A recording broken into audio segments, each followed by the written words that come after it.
Hello and good morning everyone. Today we are going to learn subject Hindi class 6। Okay, class 6 की हिंदी की book है। Chapter 1 है आपका हार की जीत। ठीक है, इसमें आपने देखा था कि जो है बाबा भारती रहते हैं, उनका एक घोड़ा रहता है सुल्तान, है ना, और डाकू खटगसी रहता है जो उनके घोड़े को चुरा लेता है ना। तो चलिए देखते हैं आगे क्या होता है।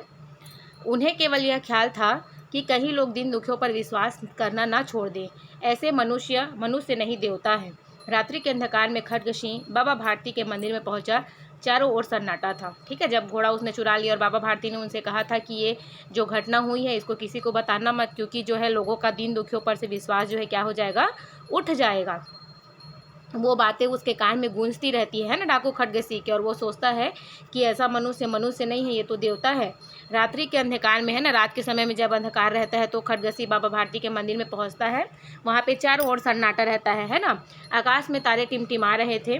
थोड़ी दूर तक गांव में कुत्ते भौंक रहे थे। मंदिर के अंदर कोई शब्द सुनाई न देता था। खटगसी सुल्तान की बाग पकड़े हुए था। वह धीरे धीरे अस्तबल के फाटक पर पहुंचा। फाटक खुला पड़ा था। किसी समय वहां बाबा भारती स्वयं लाठी लेकर पहरा देते थे, परंतु आज उन्हें किसी चोरी, किसी डाके का भय न था। खटगसी ने आगे बढ़कर सुल्तान को उसके स्थान पर बांध दिया और बाहर निकलकर सावधानी से फाटक बंद कर दिया। इस समय उसकी आंखों में नेकी के आंसू थे। रात्रि का तीसरा पहर जो है बीत चुका था। जब डाकू खटगसी को एहसास होता है कि मैंने क्या कर दिया है ना, कि ऐसा इंसान जो है देवता है, तो वो क्या करता है, जब आकाश में तारे टिमटिमा रहे होते हैं, कुत्ते भौंकते रहते हैं, लेकिन जो है जो बाबा सोए रहते हैं, है ना, तो उनको जो है बाबा भारती को जो है कहीं पे आवाज़ नहीं आती, वो आराम से सोते रहते हैं।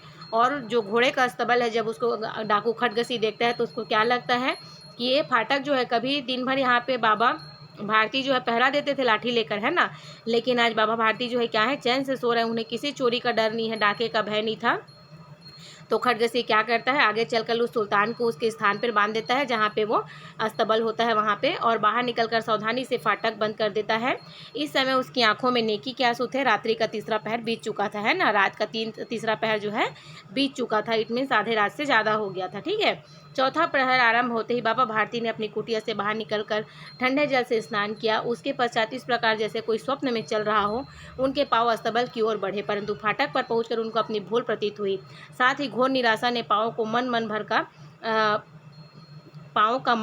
मन भर का भारी बना दिया। वे वहीं रुक गए। घोड़े ने अपने स्वामी के पाँव की चाप को पहचान लिया और जोर से हिनहिनाया। ठीक है, जब बाबा भारती जो है क्या करने लगे, चौथा पहर जैसे ही आरंभ हुआ तो अपनी कुटिया से निकले और स्नान किया ठंडे जल से। उसके पश्चात उनको जैसे कोई स्वप्न चल रहा होगा कि मेरा घोड़ा अगर होगा, ऐसे करके सोचते हैं, और उनका पाँव जो है स्तबल की ओर बढ़ता है। लेकिन फाटक पर पहुँचते पहुँचते उनको क्या महसूस होता है कि पहुँचते हैं और उनको अपनी भूल प्रतीत हो जाती है ना। वो जान जाते हैं कि नहीं, यहाँ पे जो है क्या हो गया है, मेरा जो है घोड़ा अब नहीं है, मेरे को यहाँ पे आना नहीं है। ऐसे करके वो दुखी मन के कारण चलने में उनको कठिनाई का अनुभव हो जाता है। पाँव को मन भर का भारी बना देना मतलब क्या होता है, दुखी मन के कारण चलने में उनको कठिनाई महसूस होती है। उनको पता चलता है कि मेरा घोड़ा तो यहाँ पे है नहीं करके, तो वो दुखी हो जाते हैं ना। तो घोड़ा जो होता है वो क्या करता है, अपने स्वामी के पैरों की छाप को वो जान लेता है ना। उनकी जब हमको कोई आता है तो हमको पता चल जाता है ना किसी के पैरों की आवाज़ से कि हाँ कोई आ रहा है करके। तो बस वैसे ही जो है घोड़ा है वो अपने मालिक के पैरों की जो पहचान है, उसको आवाज़ को वो जानता है और वो जो है हिनहिनाने लगता है।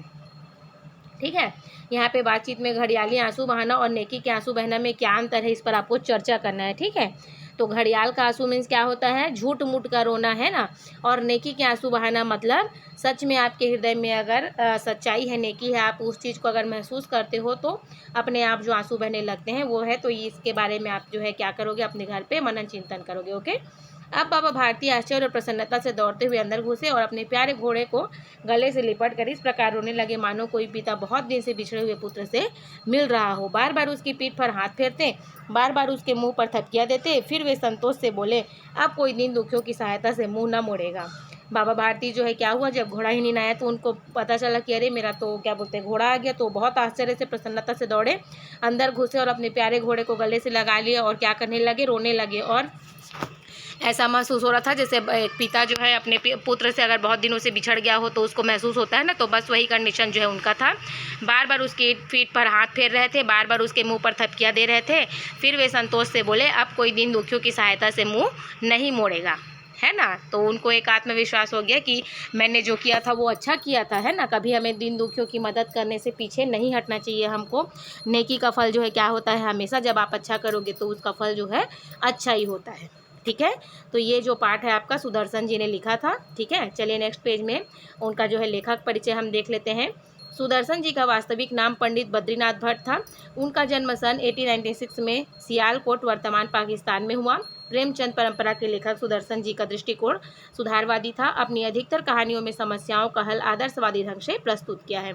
इनका वास्तविक नाम क्या था आपका, पंडित बद्रीनाथ भट्ट था। इनका जन्म जो है 1896 में सियालकोट में हुआ था, जो कि प्रेजेंट में कहाँ पे आता है, पाकिस्तान के अंतर्गत आता है। ठीक है, प्रेमचंद परंपरा के लेखक सुदर्शन जी का दृष्टिकोण जो है क्या था, सुधारवादी था। हर चीज़ में सुधार करना चाहते थे और अपनी अधिकतर कहानियों में समस्याओं का हल आदर्शवादी ढंग से प्रस्तुत किया है। इन्होंने गद्य और पद्य दोनों में विधाओं पर सफलतापूर्वक लेखनी चलाई है।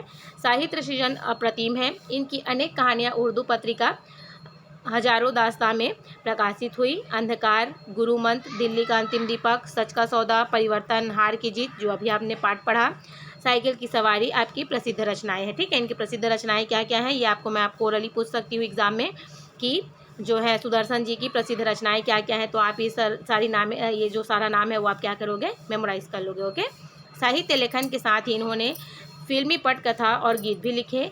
इनके द्वारा सोहराब मोदी की फिल्म सिकंदर के लिए लिखी पटकथा प्रसिद्ध रही। फिल्म धूप छाँव का गीत बाबा मन की आंखें खोल तथा एक अन्य गीत तेरी गठरी में लागा चोर मुसाफिर जाग जरा ने इनकी प्रसिद्ध में 4 चांद लगाए हैं। ठीक है, ये जो है आप यूट्यूब में सर्च कर लोगे, ये गीत आप सुन लोगे। ओके, चलिए, आई होप आपको ये पार्ट समझ में आ गया होगा। यहाँ पे शब्दार्थ दिया गया है। इस शब्दार्थ में जो है आपको जो चीज़ें कठिन लगती है उसका मीनिंग जो है दिया हुआ है, आप इसको मेमोराइज कर सकते हो। ओके, आई होप आपको ये पार्ट समझ में आ गया होगा। आप इसको एक बार घर पे अच्छे से पढ़ोगे, पूरा फर्स्ट से लेके लास्ट तक। ठीक है, एक बार आप तीनों वीडियो जो है कंटिन्यूसली जब देखोगे तो आपको समझ में आ जाएगा ये पार्ट। ओके, अभी के लिए थैंक यू।